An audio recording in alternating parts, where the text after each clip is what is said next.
Rebonjour. Bonjour. Alors hier j'ai regardé une émission sur les délinquants sexuels et les solutions à adopter par le gouvernement. Bon, c'est bien d'actualité ce thème.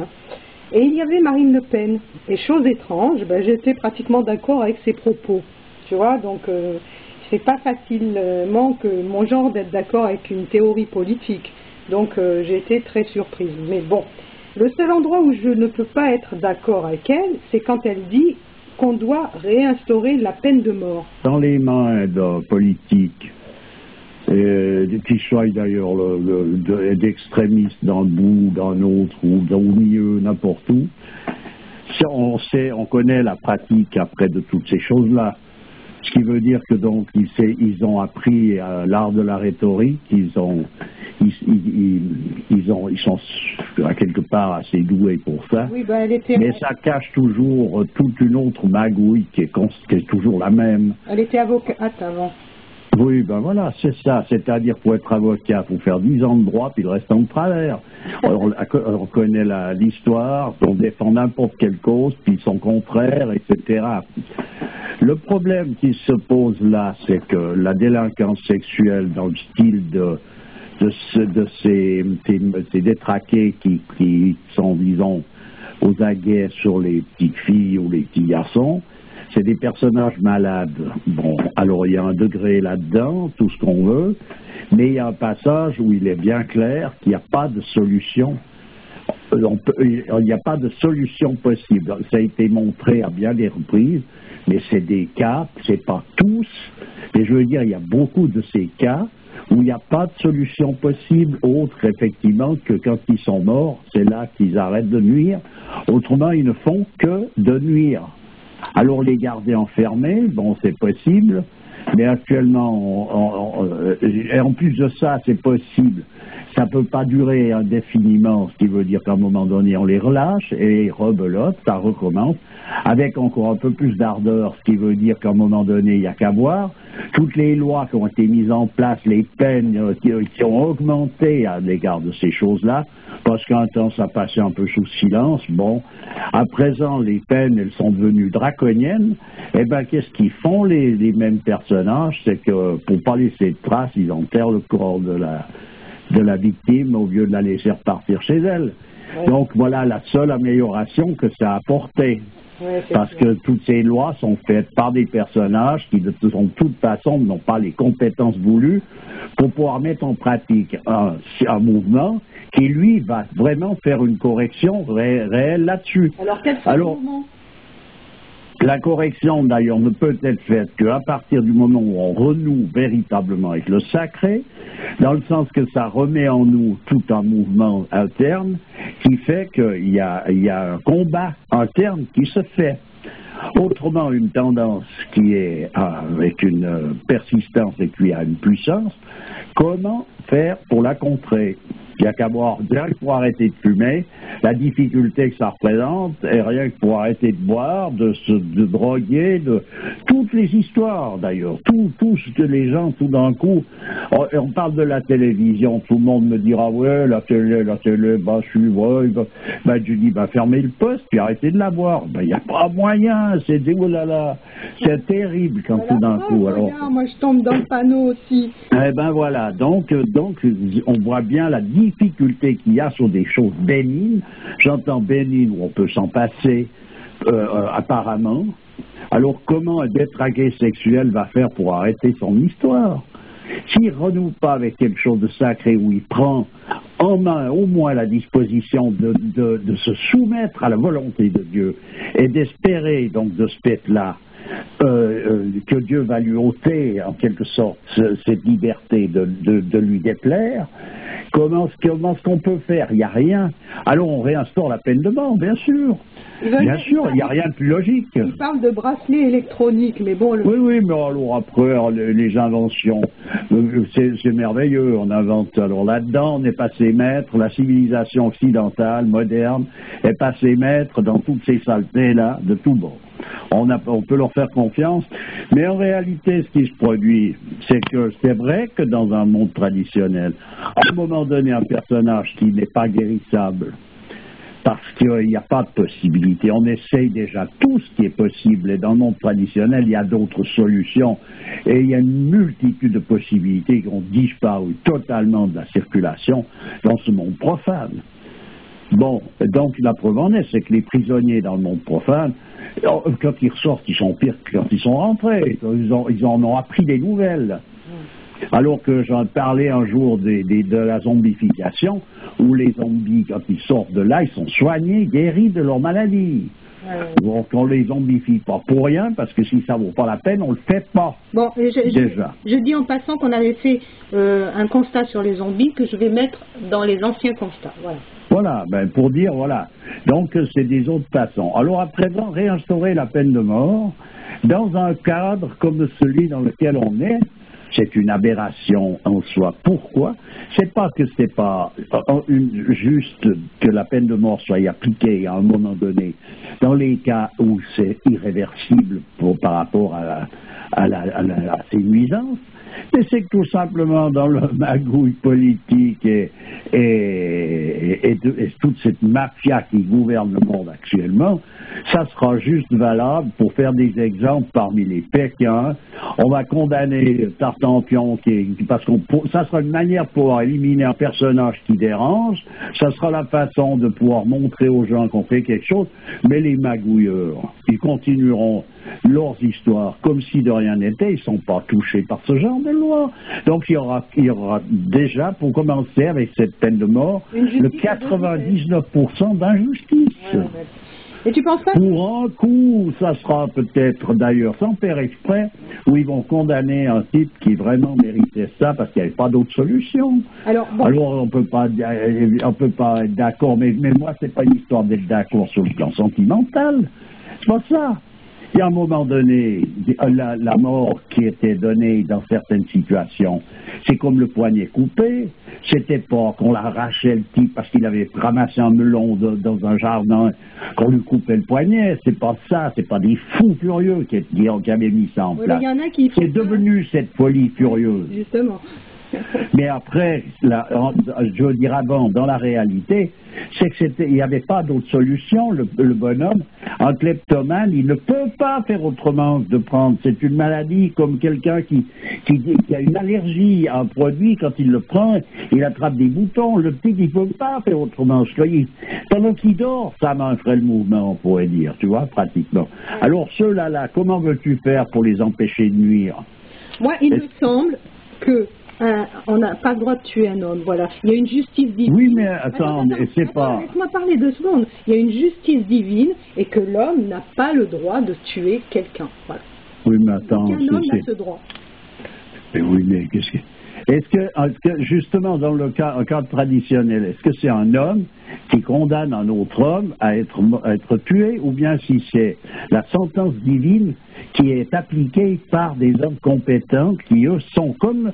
On a passé tout à l'heure un mouvement, là, j'ai donné une explication sur un cadre initiatique qui s'est produit avec un imaginaire. Oui, d'accord. Bon. Le moine en question, lui, il est un personnage qui a fait cette transmission. Un juge, dans le cadre traditionnel, il doit être dans la même disposition, c'est-à-dire qu'il doit appliquer le jugement de Dieu. Oui. Et il est là pour ça, donc il ne peut pas l'appliquer selon son imagination ou selon ses désirs et ses petits copains qui le poussent d'un côté ou de l'autre. C'est un personnage qui est dans un état de prière et de méditation et qui est en quelque sorte soumis à Dieu, et c'est par lui que passe justement cette transmission. J'ai raconté un gag concernant le prêtre qui s'enlisait, tu te rappelles, où quand il est arrivé et qu'on lui avait dit qu'il avait été envoyé 3 fois les pompiers, tu te souviens de l'histoire? Oui. Eh bien, c'est donc... c'est la même histoire, c'est-à-dire qu'un juge, dans le cadre traditionnel, il se juge lui-même. Il n'est pas en train de juger quelqu'un d'autre par rapport à des données économiques, n'importe quoi, des influences, des luttes d'influence. Il n'est pas dans cette histoire. Il se juge lui-même, puis il est le personnage qui a les aptitudes, les capacités, pas parce qu'il a été faire 10 ans d'école, où il a appris à ignorer, à contourner les lois, à magouiller un peu plus que les autres. Tout simplement parce qu'il est le personnage qui a comme vocation d'être celui-là. Et voilà ce que c'était qu'un juge dans le cadre traditionnel. J'ai pas compris l'histoire qu'un juge se juge lui-même. Ah, bien sûr, il se juge lui-même. C'est-à-dire? Ben, dans le sens que ces données, il ne va pas les chercher par rapport à quelque chose d'extérieur. C'est interne son mouvement. Ah oui, d'accord. Parce qu'il a la vocation d'être ce juge et qu'il est en rapport constant avec le principe fondamental de ça. Ouais, et que c'est ce qu'il exprime, c'est l'expression même de ce principe dans chaque situation qui s'exprime d'une manière ou d'une autre. On peut acquitter quelqu'un ou le mettre à mort, pas selon des considérations de nous, je recommence, copains d'économie ici et là. Mais tu es d'accord que rétablir la peine de mort dans une société laïque, ce serait une aberration? Oh bon, de toute façon, je vais te dire qu'on la rétablisse pas, on est dans une aberration. Le laïcisme, c'est de l'athéisme militant, donc de toute façon, on ne peut faire que des injustices appendues les unes aux autres, et s'il y a quelque chose de juste, ça n'a pas été fait exprès. D'accord. Voilà, c'est tout. Là, il n'y a pas de rémission, là. Que cette fille-là raconte sa petite histoire, elle est avocat, bon, c'est bon. Bon, c'est la seule qui a dénoncé des choses qui se faisaient au Oui, parce que c'est en ce moment que c'est le moment clé pour ça. Il y a une multitude de gens qui sont d'accord avec ce processus. Et en plus de ça, je vais te dire, il y a ceux qu'elle va mettre à la porte qui vont voter pour elle. Il n'y a qu'à voir tout le monde musulman. Il y a une multitude de gens là-dedans qui sont bien d'accord. Oui. Donc, si elle est bien chanté sa petite histoire, ils vont se trouver qu'elle a raison. Comme ils vont trouver qu'elle a raison dans les élections prochaines, on peut voter pour elle parce que ce qu'elle a dit, c'était bien, c'est juste, n'est-ce pas? Donc, c'est les victimes prochaines qui vont élire le président qui va les massacrer. C'est déjà fait comme ça depuis le départ. Raison pour laquelle tout le monde est déçu chaque fois qu'il y a le nouveau président qu'ils ont élu. Il s'avère que c'était pas ce qu'ils croyaient, mais tout simplement parce qu'ils n'ont pas regardé de quoi il s'agissait. Pour regarder objectivement de qui il s'agit, puis on voit bien qu'on n'a pas affaire à des gens compétents, que c'est une association de malfaiteurs. Tous autant qu'ils sont. Tous autant qu'ils sont. Ouais, ouais. Et d'ailleurs, je vais te dire, s'ils ne le sont pas, ils n'ont pas le droit de rentrer dans le club. C'est des conditions. Attends, il y a des conditions comme dans toute organisation, dans tout ce qu'il peut y avoir comme réseau, tu dois remplir des conditions. Voilà. Même quand tu mets les pieds dans le plat, quoi. Ah mais attends. Elle a mis les pieds dans le plat, hein. Mais elle a mis les pieds dans le plat pas par rapport. C'est des calculs qui sont faits impeccables, ça. Ça remet de nouveau les gens dans une croyance. Ah, enfin une qui dit ça. Parce qu'il faut chaque fois qu'il y a une élection ou qu'il y a quelqu'un, il faut ben oui, ben voilà, ben alors là, oui, d'accord, je rebelote et 10 de d'air. Et ça peut durer pendant 100 générations et les types sont toujours marrons.